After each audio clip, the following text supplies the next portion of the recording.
2018-তে পদার্পণে বর্ণাঢ্য আয়োজন, নতুন লোগো নিয়ে এইচডি প্রযুক্তিতে যাত্রা, সবাইকে জন্মদিনের শুভেচ্ছা।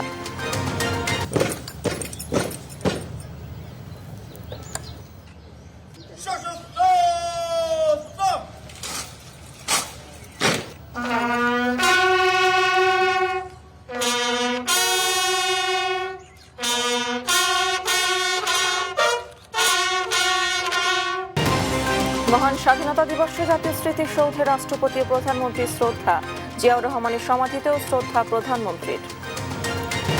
বীর শহীদদের শ্রদ্ধা জানাতে জাতীয় স্মৃতিসৌধের সর্বস্তরের মানুষের ঢল, বিভিন্ন রাজনৈতিক, সামাজিক ও সাংস্কৃতিক সংগঠনের শ্রদ্ধা। 18 বছর পর স্বাধীনতা দিবসে বর্ণাঢ্য কুচকাওয়াজ, রাষ্ট্রপতি ও প্রধানমন্ত্রীর অংশগ্রহণ, আকর্ষণীয় এরোটিক শো, ফ্লাই জাম্প এবং দৌলতদিয়া ফেরিঘাটে ডুবে যাওয়া বাসের 26 জনের মরদেহ হস্তান্তর। নিহতদের বাড়িতে শোকের মাতম, 2টি তদন্ত কমিটি গঠন। এই অবস্থায় পড়তে না চাইলে ব্যবহার করুন rainbow damp protector. Elastomeric emulsion থাকায় দেয়াল থাকে damp proof rainbow paints, colour of joy. আমন্ত্রণ সংবাদ রাতে, দেখছিলেন সুপার বোর্ড সংবাদ শিরোনাম। আপনাদের সঙ্গে আছি আমি ডানা ইসলাম। এবারে পুরো খবর। নতুন লোগো, উন্নত প্রযুক্তিতে রূপান্তরের মাধ্যমে নতুন অগ্রযাত্রায় দেশ টিভি। স্বাধীনতা দিবসে দেশ টেলিভিশন আরও আধুনিক, দ্রুত সংবাদ এবং নির্ভরযোগ্যভাবে দর্শকের সামনে হাজির হয়েছে। 2009 সালের 26 মার্চ থেকে যাত্রা শুরু করা দেশ টিভি সময়ের সঙ্গে পাল্লা দিয়ে পূর্ণাঙ্গ সংবাদ মাধ্যমে পরিণত হয়েছে। 18তম বছরে দেশ টিভিকে ভালোবাসায় সিক্ত করেছেন বিশিষ্টজনরা। ফরুকবাবু জানাচ্ছেন বিস্তারিত।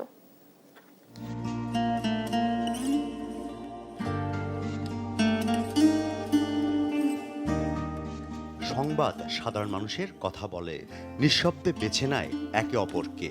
দেশ টিভি শুধু একটি চ্যানেল নয়, এটি একটি বিশ্বাসের নাম। প্রতিদিনের খবর, মানুষের গল্প, দেশের স্পন্দন সব কিছুই পৌঁছে দেয় ঘরে ঘরে। খবর সবার আগে, এই অঙ্গীকার নিয়ে নতুন প্রযুক্তি আর নতুন লোগোতে নব উদ্যমে দেশ টিভি। দর্শকের আস্থা, সত্যের পথে অবিচল থেকে নতুন যুগের সংবাদে এক নতুন দিগন্ত উন্মোচনের প্রত্যয়ে। নতুন লোগো শুধু প্রতীক নয়, একটি আবেগ। দর্শকের ভালোবাসা, আস্থা আর প্রত্যাশাকে সঙ্গে নিয়েই এগিয়ে চলার প্রতিশ্রুতিতে দেশ টিভির এইচডি সম্প্রচার আরও স্পষ্ট ও জীবন্ত করে তুলবে প্রতিটি মুহূর্তকে। মহান মুক্তিযুদ্ধের চেতনাকে ধারণ করে গণতন্ত্রের পক্ষে নিবেদিত সংবাদকর্মীরা দায়িত্ববোধ নিয়ে কাজ করে চলছেন। প্রতিটি সংবাদে থাকে সত্যের সন্ধান, মানুষের কণ্ঠস্বর তুলে ধরার দৃঢ় প্রত্যয়। গণমাধ্যমের নিজস্ব কিছু চ্যালেঞ্জ থাকে, নিজেদের কর্মী ব্যবস্থাপনা, আর্থিক ব্যবস্থাপনা সব মিলে। এর বাহিরে নানান ধরনের চাপের মুখে গণমাধ্যমকে কাজ করতে হয়। এইসব উতরিয়ে এখন দেশ টিভি একটি পরিপূর্ণ জায়গায় চলে এসেছে। যদি বলেন আপনি জৈবনে পা দিয়েছে। আগামী দিনে যে আমাদের যে চ্যালেঞ্জ, যে মানুষের যে আস্থা আমরা অর্জন করেছি গত 18 বছরে, এই আস্থা ধরে রাখার জন্য যেভাবে নিউজকে আরও সত্য, আরও গভীরে গিয়ে একটি সঠিক তথ্য তুলে নিয়ে আসার, সেটি আমরা তুলে নিয়ে আসব। আমরা মানুষের পাশে থাকব, আমরা দেশের পাশে থাকব। আমরা আশা করি দর্শকরাও দেশ টিভির পাশে থাকবেন। দেশ টিভি বিশ্বাস করে গণমাধ্যম শুধু খবর দেয় না, দেশ, জাতি ও সমাজের কল্যাণে কাজ করে। এই পথ চলায় আছে দায়িত্ব, প্রতিশ্রুতি, মানুষের পাশে থাকার অঙ্গীকার।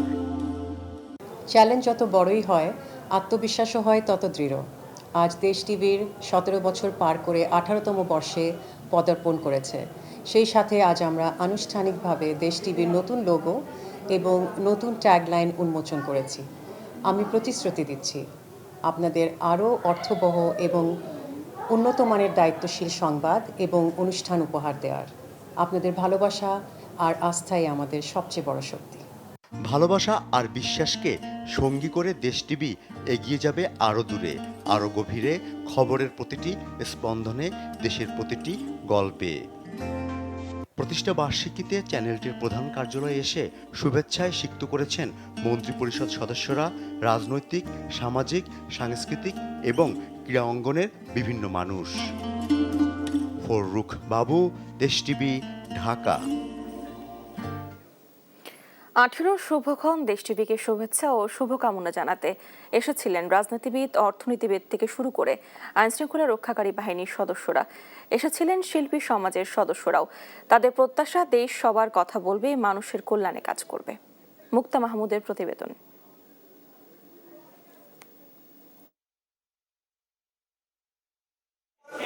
প্রতিষ্ঠা বার্ষিকীর শুভেচ্ছা জানাতে বৃহস্পতিবার সকাল থেকেই রাজধানীর মৌচাকের কর্ণফুলী মিডিয়া পয়েন্টে দেশ টিভির কার্যালয়ে আসতে থাকেন দেশের নানা প্রান্তের মানুষ। শুভেচ্ছা ও শুভ কামনা জানানোর পাশাপাশি দেশ টিভির কাছে তাদের প্রত্যাশার কথাও তুলে ধরেন। সন্ধ্যায় প্রতিষ্ঠানটির প্রধান কার্যালয়ে রাজনৈতিক, সাংস্কৃতিক সহ বিভিন্ন অঙ্গন থেকে আগত অতিথিদের উপস্থিতিতে কেক কাটা হয়। এ সময় উপস্থিত ছিলেন ত্রয়োদশ জাতীয় সংসদের হুইপ ও শরীয়তপুর 3 আসনের সংসদ সদস্য মিয়া নুরুদ্দিন আহমেদ অপু, সড়ক পরিবহন, সেতু, নৌপরিবহন এবং রেলপথ মন্ত্রী শেখ রবিউল আলম, সড়ক পরিবহন ও মহাসড়ক বিভাগ এবং রেলপথ মন্ত্রণালয়ের প্রতিমন্ত্রী হাবিবুর রশিদ, ঢাকা দক্ষিণ সিটি কর্পোরেশনের প্রশাসক মোহাম্মদ আব্দুস সালাম, জাতীয় পার্টির চেয়ারম্যান জিএম কাদের, দেশ টিভির ঊর্ধ্বতন কর্মকর্তারা সহ আমন্ত্রিত অতিথিরা। কেক কাটার আগে অতিথিরা দেশ টিভির উত্তরোত্তর সাফল্য কামনা করেন। রাজনীতির গুণগত পরিবর্তন, সামাজিক সমৃদ্ধি, জনগণের পক্ষে কথা বলা, রাষ্ট্রের স্বার্থে কথা বলা, সেই জায়গায় দেশ টিভি সবসময় নিরপেক্ষ থেকে একটা জোরালো ভূমিকা পালন করেছে। গণতান্ত্রিক বাংলাদেশ এবং আগামী প্রজন্মের স্বপ্নকে আমরা ইনশাল্লাহ সবাই মিলে ঐক্যবদ্ধভাবে এগিয়ে নিয়ে যাব। আমাদের গতি এবং যাত্রা হোক সামনের দিকে, প্রগতির পথে, এবং সেটাই দেশ টিভি করে যাচ্ছে, তার সুষ্ঠু দায়িত্ববোধ নিয়ে করে যাবে। দেশের স্বার্থে আমরা সকলে সামনের দিকে নতুন একটি সুন্দর, সমৃদ্ধশালী, বৈষম্যহীন দেশ গড়ে তুলব। দেশ টিভি আমাদেরকে সহযোগিতা করবে। বাংলাদেশের উন্নয়নকে এগিয়ে নিয়ে নেওয়ার জন্য দেশ টিভি যে সার্বিক সফলতা কামনা করে আমি সবাইকে ধন্যবাদ জানিয়ে শেষ করছি। দেশ টিভি এগিয়ে থাকবে সত্য প্রকাশে, সাহসী ভূমিকা রাখবে অন্যায়ের বিরুদ্ধে।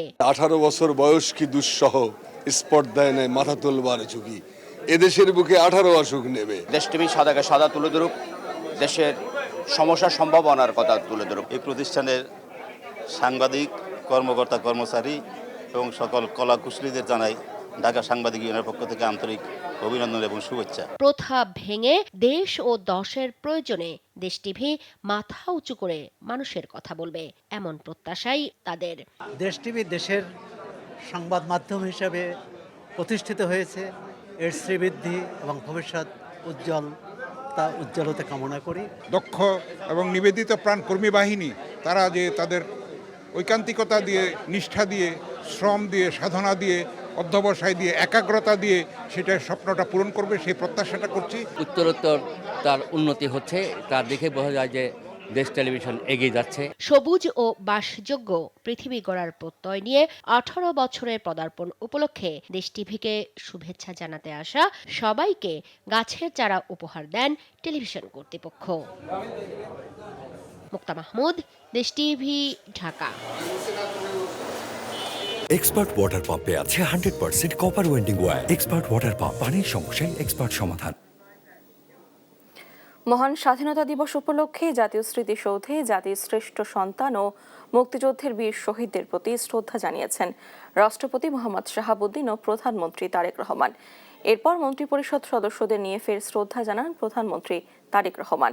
পরে জিয়া উদ্যানের শহীদ রাষ্ট্রপতি জিয়াউর রহমান ও প্রয়াত প্রধানমন্ত্রী খালেদা জিয়ার সমাধিতে শ্রদ্ধা জানান তিনি। এ নিয়ে আরও জানাচ্ছেন আশিকুল আলম। ৭১ বীর সেনাদের শ্রদ্ধা জানাতে ৫৬তম স্বাধীনতা দিবসের সকালে জাতীয় স্মৃতিসৌধে আসেন রাষ্ট্রপতি মোহাম্মদ শাহাবুদ্দিন এবং প্রধানমন্ত্রী তারেক রহমান। বিগলের সুর বেজে ওঠার সঙ্গে সঙ্গে রাষ্ট্রপতি ও প্রধানমন্ত্রী কিছু সময় নীরবে দাঁড়িয়ে থেকে বীর শহীদদের স্মৃতির প্রতি বিনম্র শ্রদ্ধা জানান। এ সময় সেনাবাহিনী, নৌবাহিনী ও বিমান বাহিনীর সমন্বয়ে গঠিত একটি চৌকস দল রাষ্ট্রীয় অভিবাদন জানায়। রাষ্ট্রপতির সঙ্গে আনুষ্ঠানিকভাবে শ্রদ্ধা নিবেদন শেষে প্রধানমন্ত্রী তারেক রহমান মন্ত্রিপরিষদের সদস্যদের নিয়ে পুনরায় শ্রদ্ধা জানান। পরে রাষ্ট্রপতি ও প্রধানমন্ত্রী পরিদর্শন বইয়ে স্বাক্ষর করেন এবং বিদেশি কূটনীতিকদের সঙ্গে কুশল বিনিময় করেন। এদিকে জাতির সূর্য সন্তানদের প্রতি শ্রদ্ধা জানিয়েছেন প্রধান বিচারপতিও। তার সঙ্গে অন্যান্য বিচারপতিরাও উপস্থিত ছিলেন। এরপর তিন বাহিনীর প্রধানরা শ্রদ্ধা নিবেদন করেন। পরে মুক্তিযোদ্ধা, তাদের পরিবারের সদস্য এবং জুলাই আন্দোলনে আহত ও নিহতদের পরিবারের সদস্যরাও শ্রদ্ধা জানান। বিদেশি কূটনীতিক, বিভিন্ন রাজনৈতিক ও সামাজিক সংগঠনও ফুলেল শ্রদ্ধা নিবেদন করেন জাতীয় স্মৃতিসৌধে। জাতীয় স্মৃতিসৌধে শ্রদ্ধা নিবেদন শেষে ঢাকায় ফেরার পথে শহীদ রাষ্ট্রপতি জিয়াউর রহমান বীরুত্তম ও সাবেক প্রধানমন্ত্রী খালেদা জিয়ার সমাধিস্থলেও শ্রদ্ধা জানান প্রধানমন্ত্রী তারেক রহমান। পরে তাদের মাগফিরাতে করা হয় বিশেষ দোয়া। আশিকুল আলম, দেশ টিভি, ঢাকা। দীর্ঘ 18 বছর পর মহান স্বাধীনতা জাতীয় দিবসে জাতীয় প্যারেড গ্রাউন্ডে অনুষ্ঠিত হলো বর্ণাঢ্য কুচকাওয়াজ। এতে অংশ নেন রাষ্ট্রপতি ও প্রধানমন্ত্রী সহ দেশি বিদেশি অতিথি সহ সর্বস্তরের মানুষ। বর্ণাঢ্য কুচকাওয়াজের সঙ্গে উপস্থিত দর্শকরা উপভোগ করেন নয়নাভিরাম aerobatic show fly past. Saiful রিপনের প্রতিবেদন। মহান স্বাধীনতা ও জাতীয় দিবস উপলক্ষে জাতীয় প্যারেড গ্রাউন্ডে আয়োজিত কুচকাওয়াজে অংশ নিতে সকাল 9:57 কন্যা ব্যারিস্টার জাইমা রহমানকে সঙ্গে নিয়ে হাজির হন প্রধানমন্ত্রী তারেক রহমান। 10টায় রাষ্ট্রপতি মোহাম্মদ শাহাবুদ্দিনকে স্বাগত জানান প্রধানমন্ত্রী। পরে রাষ্ট্রপতি অভিবাদন মঞ্চে দাঁড়ালে তার অনুমতি নিয়ে শুরু হয় কুচকাওয়াজের আনুষ্ঠানিকতা। কুচকাওয়াজের দায়িত্ব বুঝে নিলেন। বাদ্যের তালে মার্চ পাস্টে অংশ নেয় সেনা, নৌ ও বিমান বাহিনী সহ বিভিন্ন সংস্থার সদস্যরা। এ সময় খোলা জিপে কুচকাওয়াজ পরিদর্শন করেন রাষ্ট্রপতি। রাষ্ট্রপতিকে সশস্ত্র সালাম জানায় প্যারেড। এদিন দর্শকদের সামনে সমরাস্ত্র, প্রযুক্তি, যানবাহনের প্রদর্শনের মধ্য দিয়ে তুলে ধরা হয় সশস্ত্র বাহিনীর সক্ষমতা। জাতীয় পতাকা সহ বিভিন্ন বাহিনীর পতাকা নিয়ে প্যারেড গ্রাউন্ডে 10,000 ফুট উচ্চতা থেকে জাম্প করেন 26 প্যারাট্রুপার। সমরাস্ত্র প্রদর্শনী সহ নয়নাভিরাম অ্যারোবেটিক শো উপভোগ করেন আমন্ত্রিত অতিথিরা। কুচকাওয়াজে মিগ-29 যুদ্ধ বিমান দিয়ে রাষ্ট্রপতিকে জানানো হয় ফ্লাইং স্যালুট। মঞ্চের পেছন দিক থেকে এসে মিগ-29 ভিক্টরি রোল প্রদর্শন করে মেঘের মধ্যে মিলিয়ে যাওয়ার মধ্য দিয়ে শেষ হয় এয়ার শো। ফ্যাসিবাদ মুক্ত বাংলাদেশে দীর্ঘ 18 বছর পর মহান স্বাধীনতা ও জাতীয় দিবসে অনুষ্ঠিত হলো কুচকাওয়াজ। দেশের সার্বভৌমত্ব অক্ষুণ্ণ রাখার পাশাপাশি যে কোনো দুর্যোগ দুর্বিপাকে বাহিনীগুলো তাদের গুরুত্বপূর্ণ ভূমিকা রাখবে, এমনটি প্রত্যাশা সবার। সাইফুল রিপন, দেশ টিভি, ঢাকা। মহান স্বাধীনতা দিবসে বীর শহীদদের প্রতি শ্রদ্ধা জানাতে সকাল থেকেই সাভারে জাতীয় স্মৃতিসৌধে ভিড় করেন শিক্ষক, সাংস্কৃতিক ব্যক্তিত্ব, শিক্ষার্থী সহ সর্বস্তরের মানুষ। শহীদদের প্রতি সম্মান, ভালোবাসা জানিয়ে দেশকে সুন্দর এবং নতুনভাবে গড়ে তোলার প্রত্যয় জানান তারা। আলভি রায়হানের রিপোর্ট। মহান স্বাধীনতা ও জাতীয় দিবস বাঙালির গৌরব, আত্মত্যাগ আর সংগ্রামের এক অনন্য দিন। দিনটি ঘিরে ভোরের আলো ফুটতে শ্রদ্ধা আর ভালোবাসায় ভরে ওঠে সাভারের জাতীয় স্মৃতিসৌধ। বীর শহীদদের প্রতি শ্রদ্ধা জানাতে সকাল থেকে স্মৃতিসৌধে ছুটে আসেন সর্বস্তরের মানুষ। রাজনৈতিক নেতাকর্মী, শিক্ষক, সাংস্কৃতিক অঙ্গনের ব্যক্তিত্ব, শিক্ষার্থী সহ বিভিন্ন শ্রেণীর পেশার মানুষ। সবার প্রত্যাশা সুন্দর বাসযোগ্য একটি দেশ। 17 বছর পর অনেক সুযোগ পেয়েছি এবং এই দিনটির উপভোগ করার। ইনশাল্লাহ সামনে আরো ভালো হবে। আমরা যেন আমাদের এই স্বাধীনতার সূর্যকে কখনো অস্তমিত হতে না দিই। এই দেশ আপনার, আমাদের সকলের। আমরা সবাই মিলেই এই দেশটাকে গড়তে চাই। শহীদদের প্রতি ভালোবাসা, সম্মান আর তাদের স্বপ্ন বাস্তবায়নে প্রত্যয় সব মিলিয়ে স্মৃতিসৌধ পরিণত হয় এক আবেগঘন মিলন মেলায়। শহীদদের যে আত্মত্যাগ এবং তাদের যে উদ্দেশ্য ছিল সেটাকে ধারণ করে আমাদের যার যার অবস্থান থেকে কাজ করতে হবে। স্বাধীনতাটাকে একটু ধারণ করো, কারণ এটা কিন্তু কেউ আমাদেরকে ফ্রি হাতে দিয়ে দেয়নি, এটা বিনামূল্যে আমরা পাইনি। এটার জন্য অনেক ত্যাগ করতে হয়েছে অনেক মানুষকে। সকল শহীদদের প্রতি সম্মান জানাতে এখানে এসেছি। বীর শহীদদের আত্মত্যাগে গড়া দেশকে এগিয়ে নিতে ঐক্যবদ্ধ থাকার প্রত্যয়ই আজকের দিনের সবচেয়ে বড় বার্তা। পিছনের এই দৃশ্যটি শুধুমাত্র একটি স্তম্ভ নয়, এটি বাঙালি জাতির আত্মত্যাগের প্রতীক। আজ 26শে মার্চ, মহান স্বাধীনতা দিবস। এই দিনেই 1971 সালে বীজ রূপেছিল বাঙালি জাতি। পাকিস্তান হানাদার বাহিনীর সামনে বুক চেতিয়ে দাঁড়িয়ে অর্জন করেছিল স্বাধীন সার্বভৌম এক বাংলাদেশ আর উত্থাপন করেছিল লাল সবুজের পতাকা। আলভি রায়হান, দেশ টিভি, ঢাকা। দেখছেন সংবাদ রাত। স্কিন কোটেড ইনসুলেশন আগুন প্রতিরোধী, তাই ড্রিম হাউস স্কুল প্রজেক্ট হোক বা লাইফ প্রজেক্ট, সব রাখে সর্বাধিক নিরাপত্তায় সব সময়। বিজলি কেবলস, নিরাপদ আজীবন।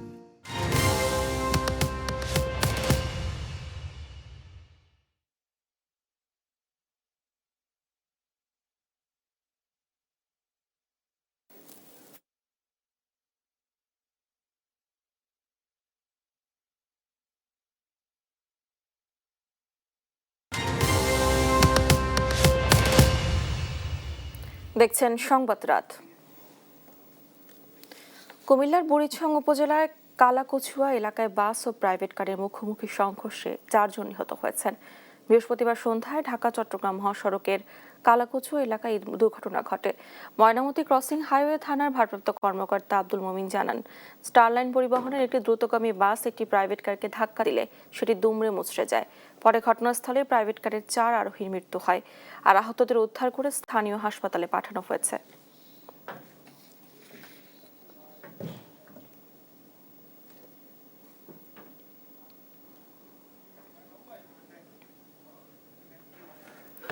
রাজবাড়ীর দৌলতদিয়া ফেরিঘাটে বাস ডুবিতে মৃতের সংখ্যা বেড়ে দাঁড়িয়েছে 26 জনে। তাদের সবার মরদেহ হস্তান্তর করা হয়েছে পরিবারের কাছে। স্বজনদের পক্ষ থেকে আর কোনো নিখোঁজের তথ্য না থাকায় সাময়িক স্থগিত করা হয় উদ্ধার কার্যক্রম। দুর্ঘটনার কারণ অনুসন্ধানে কাজ করছে 2টি কমিটি। আব্দুল আলিম ও মেহেদি হাসানের তথ্য ছবিতে আরো জানাচ্ছেন আপন অপু। ঈদ শেষে ফেরা হলো না ঢাকায়। আকস্মিক দুর্ঘটনায় এ যাত্রা রূপ নিল শেষ যাত্রায়। বুধবার বিকেল 5:30টায় দৌলতদিয়ার 3 নম্বর ফেরিঘাটে পন্টুন দিয়ে ফেরিতে ওঠার সময় নদীতে পড়ে ডুবে যায় সৌহার্দ্য পরিবহনের বাসটি। দুর্ঘটনার খবর পেয়েই উদ্ধারকারী জাহাজ হামজা ঘটনাস্থলে পৌঁছালেও পানির গভীরতা ও প্রবল স্রোতে বেগ পেতে হয় উদ্ধারকর্মীদের। 7 ঘন্টা পর রাত 1টার দিকে বাসটি পানি থেকে তোলা সম্ভব হয়। ততক্ষণে নিভে গেছে বহু প্রাণ। আমার ছেলে, আমার ওয়াইফ আর আমার শাশুড়ি আছে, আমিও ছিলাম, আমার বউ আর আমার বাচ্চা ছিল। আমি বাইরে বেরিয়েছিলাম ভাই একটু ফেরি দেখার জন্য যে ফেরি আসতেছে নাকি, আর ওর মধ্যে ফেরি টান দিচ্ছে গাড়ি। বৃহস্পতিবার সকাল হতেই বাড়তে থাকে লাশের মিছিল। এ তালিকায় যোগ হয় বহু প্রিয়জনের নিথর দেহ। পরে একে একে স্বজনদের হাতে তুলে দেয়া হয় মরদেহ।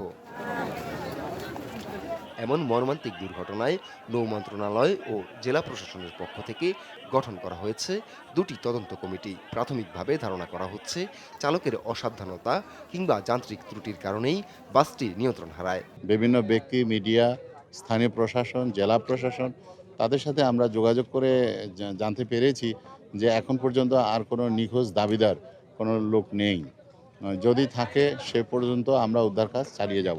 ব্রেক ফেল করে এটা পড়ে গেছে এবং এইটি প্রস্তুতি ছিল না, ফেরির সাথে কোনো সম্পর্কই নাই, কারণ সে ফেরিটা আনলোড হচ্ছিল। ফেরি আনলোড হওয়ার পরে তারপরে আমাদের গাড়িগুলো ফেরিতে ওঠে, কিন্তু ফেরি আনলোড হওয়া অবস্থাতেই এখানে ভুলক্রমে তারা এই ব্রেক ফেল করে এখানে ঢুকে এইখানে পড়ে গেছে, পড়ে গিয়ে ব্রেক ফেল করে নদীতে পড়ে গেছে। স্বজনদের পক্ষ থেকে আর কোনো নিখোঁজের তথ্য না থাকায় বৃহস্পতিবার দুপুরে স্থগিত করা হয় উদ্ধার কার্যক্রম। আপন অপু, নিউজ ডেস্ক, দেশ টিভি। খরচ বাঁচে 65% পর্যন্ত। ওয়ালটন বিএলডিসি ফ্যান ছড়ায় স্বস্তির সবুজ হাওয়া। 24শে জুলাই আগস্টে ছাত্র জনতার আন্দোলনে মিরপুর 10 নম্বর এলাকায় দেলাওয়ার হোসেন হত্যা মামলায় জাতীয় প্রতিরক্ষা গোয়েন্দা মহাপরিদপ্তর ডিজিএফআই এর প্রধান অবসরপ্রাপ্ত লেফটেন্যান্ট জেনারেল শেখ মামুন খালেদকে জিজ্ঞাসাবাদের জন্য 5 দিনের রিমান্ড মঞ্জুর করেছেন আদালত। বুধবার দিবাগত রাত 12টার দিকে ঢাকার মিরপুর ডিওএইচএস এলাকা থেকে তাকে গ্রেফতারের পর আজ সিএমএম আদালতে তোলার পর মামলা তদন্ত কর্মকর্তার আবেদনের প্রেক্ষিতে এ আদেশ দেন আদালত। এ নিয়ে আরও জানাচ্ছেন ফারজানা শিলা। বুধবার দিবাগত রাত 12টার দিকে ঢাকার মিরপুর ডিওএইচএস এলাকা থেকে সাবেক ডিজিএফআই প্রধান শেখ মামুন খালেদকে গ্রেফতার করে ঢাকা মহানগর গোয়েন্দা পুলিশ ডিবি